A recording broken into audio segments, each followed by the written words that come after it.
Everyone, welcome back to my channel Bidisha daily ব্লগে তোমাদের সবাইকে অনেক স্বাগত। আশা করছি তোমরা সবাই অনেক ভালো আছো আর আমিও খুব ভালো আছি। তো আজকে আবার একটা মাছের রেসিপি ভিডিও নিয়ে হাজির হয়ে গেছি তোমাদের কাছে। পুরো ভিডিওটা কিন্তু তোমরা দেখবে। তো চলো এবার রান্নাটা শুরু করি। আর রান্নাটা দেখে তোমাদের কেমন লাগলো অবশ্যই কমেন্ট করে জানাবে।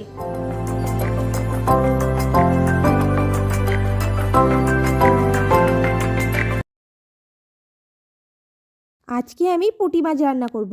বরের সাথে সকালবেলা বাজারে গিয়েছিলাম, বড় বড় সাইজের পুঁটি মাছ দেখতে পেয়ে কিনে নিয়ে এলাম।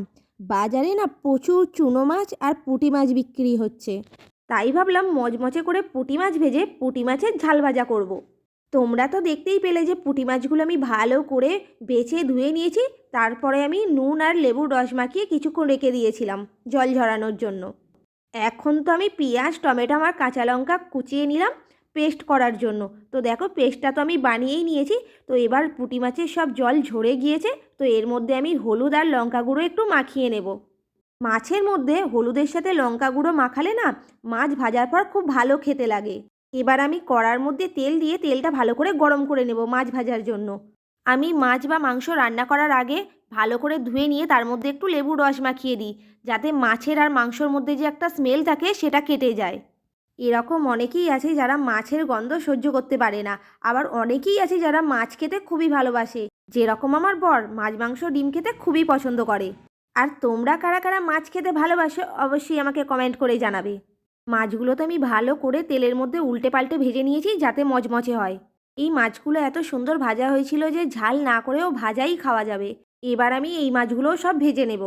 আমাদের বাড়িতে পুঁটি মাছ বা চুনো মাছ যাই আনা হোক না কেন, এই মাছগুলোর ঝাল ভাজা খেতেই খুব পছন্দ করে। তাই তোমাদের সঙ্গে এই রেসিপিটা শেয়ার করলাম। তোমরা কারা কারা পুঁটি মাছ খেতে পছন্দ করো অবশ্যই আমাকে কমেন্ট করে জানাবে। কড়াটা কিন্তু অনেক গরম হয়ে গিয়েছিল।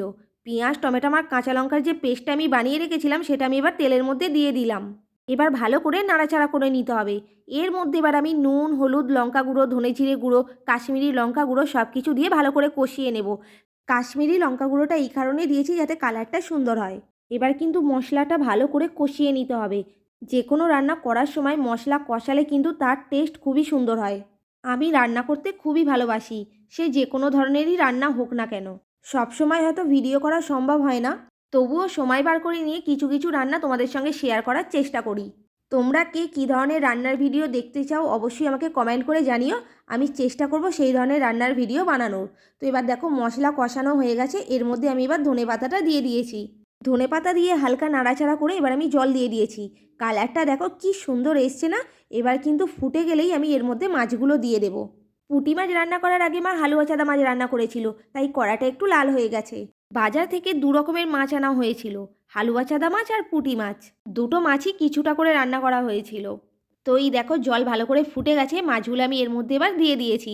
মাছগুলো আমি একটু কড়া করেই ভেজেছিলাম, সেই জন্য লাল লাল দেখাচ্ছে।